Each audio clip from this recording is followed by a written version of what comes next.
Et nous commençons tout de suite avec Patrimoine Passion, notre rendez-vous dédié à l'investissement plaisir, passion ou alternatif. Et aujourd'hui, on va parler vin. Mais juste avant cela, je vous rappelle que l'abus d'alcool est dangereux pour la santé et qu'il est à consommer avec modération. Je suis donc ravie de recevoir Guillaume Richter, responsable du développement commercial de YouWine. Bonjour. Bonjour Pauline. Alors pour commencer, Guillaume, quel est votre avis sur le marché du vin en 2024 ? Alors, le marché du vin en 2024, c'est que ça va être une année assez challenging. C'est une année challengeante, mais comme sur beaucoup de marchés. Donc, la classe d'actifs du vin n'est pas une classe d'actifs à part. En fait, aujourd'hui, le vin vit les conséquences des années Covid, des crises sanitaires. L'investissement vit les conséquences de l'augmentation des taux et différentes situations géopolitiques. D'accord. Ce qui fait que l'investissement dans le vin vit une année un peu compliquée. Mais pour rassurer un peu les personnes qui nous écoutent, le vin est un actif tangible, ce qui fait que le vin a une faible volatilité dans le temps. Et le vin est décorrélé des marchés financiers. Donc on le considère souvent comme anti-crise financière. Donc par conséquent, en fait, on aligne tout ça et on pense que c'est le bon moment d'investir dans le vin, au contraire. Donc selon vous, une année challenging, c'est le moment d'y aller ? Exactement. C'est en bas des cycles qu'il faut investir. C'est pendant les périodes de crise qu'il y a des opportunités qui sont à saisir. Et donc on pense que c'est le moment, en effet. En plus, cette situation pousse la filière du vin à se réinventer en France. Et donc on pense que cette période va durer entre 2 et 3 ans. Or, l'investissement dans le vin est un investissement moyen terme, entre 7 et 8 ans. Par conséquent, il faut anticiper. Investir, c'est anticiper dans tous les cas. Est-ce que vous pensez que investir dans le vin, c'est intéressant par rapport aux autres placements qui sont disponibles sur le marché ? En effet. Donc, je verrais... 3 raisons principales. Allons-y. Premièrement, c'est un investissement plaisir. L'essence même du produit, c'est de créer une émotion, c'est de se partager, c'est de créer un moment de convivialité. Derrière, il y a beaucoup de passion, beaucoup de savoir-faire. Donc le plaisir, la première raison. Deuxième raison, c'est la valorisation.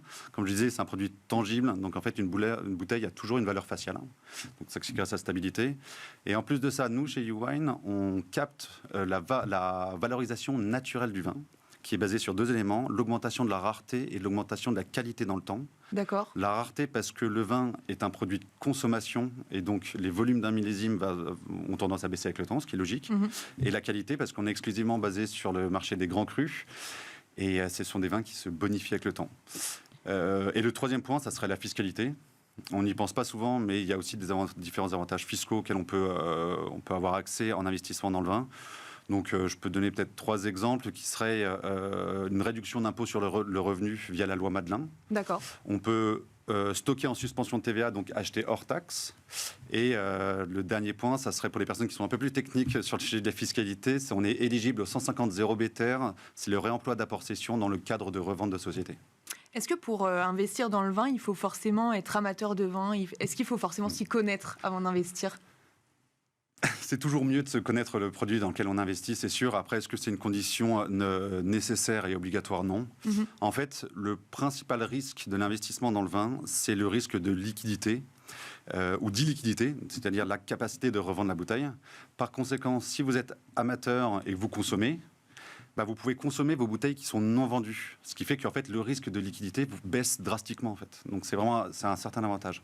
Après, que vous soyez amateur ou néophyte, c'est toujours mieux d'être accompagné par des professionnels parce que la sélection des vins d'investissement, c'est vraiment un travail à part entière. La sélection, le stockage et la revente. Donc, d'être accompagné, c'est toujours mieux. Quelle plus-value on peut imaginer ? Et avec les plus-values, moi, j'associe toujours les risques. Ouais, donc, bien sûr. quelle plus-value et quel risque on peut espérer quand on investit dans le vin ? Alors, les plus-values, nous, chez YouWine, on a une offre historique qui s'appelle ce qu'on appelle la cave investissement, la cave Invest, qui est en fait une offre de mandat de délégué de cave, où en fait YouWine gère la sélection des bouteilles et la revente des bouteilles. Donc ça, la performance historique, on fait 5,8% net par an. À titre de comparaison, en fait, le Livex, qui est le marché de référence du vin, fait 2% par an. D'accord. Mais quels risques, du coup, sont associés à cette performance qui est quand même assez élevée, finalement ? En fait, l'avantage, comme je disais, c'est que c'est une vraie stabilité. Ouais. Le risque, c'est la non-vente. C'est pour ça qu'on a souvent un mantra chez YouWine, c'est vous vendez vos plus-values et vous consommez vos non-vendus. D'accord. Voilà, c'est ce que vous disiez juste avant. Exactement. C'est un mélange de ce risque de liquidité et de cette performance que l'on peut capter. On est sur quelques dizaines de pourcents sur plusieurs années, donc on n'est pas non plus sur des performances qui vont, à part sur une bouteille, mais bon, ça ne peut pas faire tout. En ce moment, la période est particulièrement propice puisque c'est la période des primeurs. Qu'est-ce que c'est que la période des primeurs, Guillaume ? C'est une bonne question. Alors, c'est l'ébullition à Bordeaux, parce que c'est spécifiquement à Bordeaux. En fait, c'est des vins qui sont mis en vente tout jeunes, 2 ans avant leur mise en bouteille. C'est-à-dire que en fait, les raisins qui ont été récoltés en septembre dernier ont été mis en vente, le vin qui a été fait a été mis en vente là en avril, entre avril et juin, alors que les mises en bouteille ne sont faites que dans 2 ans. Ça veut dire que là, ils sont dans les fûts. Exactement, ils sont en élevage. D'accord. Et donc, en fait, ça crée une avance de trésorerie pour les châteaux, parce que, en fait, avant que le vin soit livrable. Donc, en fait, on achète du vin aujourd'hui qu'on ne récupère que dans 2 ans. Comme ça crée une avance de trésorerie, les châteaux font profiter de décotes sur les prix par rapport aux prix qui sortiront dans 2 ans. Pour finir, parce que le temps est passé vite, est-ce que vous auriez quelques coups de cœur de l'année 2023 à nous partager en termes de vin ?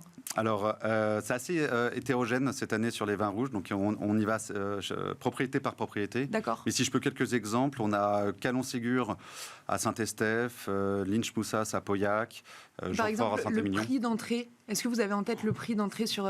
Ça va de 30 € à 400, 500 € une bouteille, donc il y en a pour tous les goûts. D'accord.